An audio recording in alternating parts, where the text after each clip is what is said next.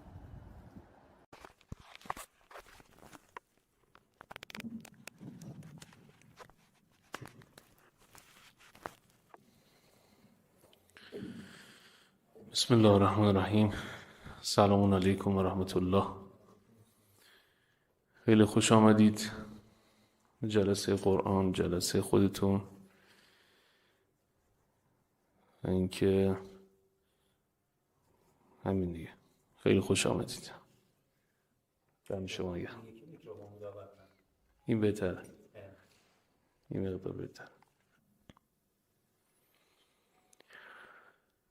أعوذ بالله من الشيطان الرجيم.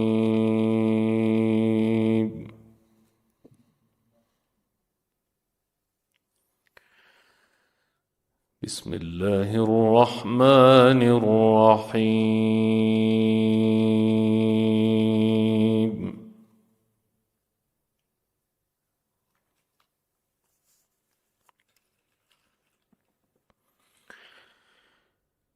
يا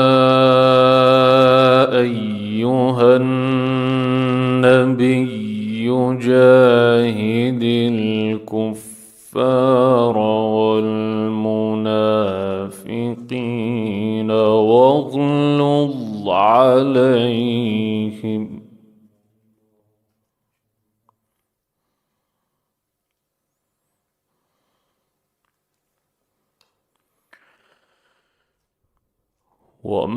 ومأواهم جهنم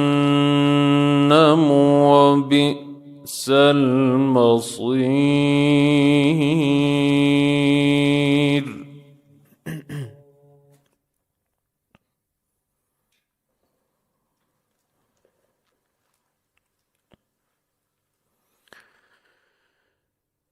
يحلفون بالله ما قالوا ولقد قالوا كلمة الكفر وكفروا بعد إسلامهم وهموا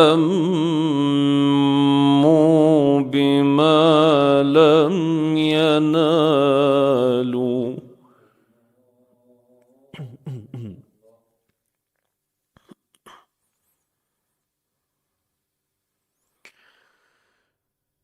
وما نقموا إلا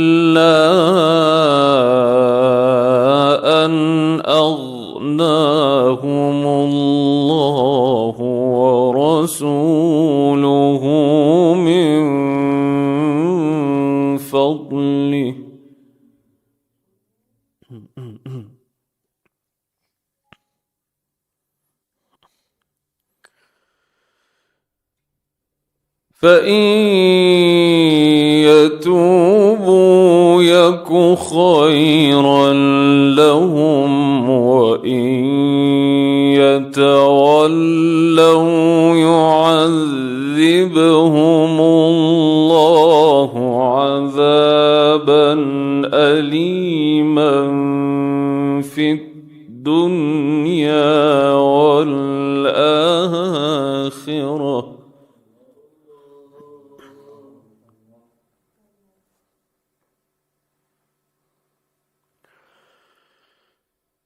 وما لهم في الأرض من ولي ولا نصير صدق الله العلي العظيم.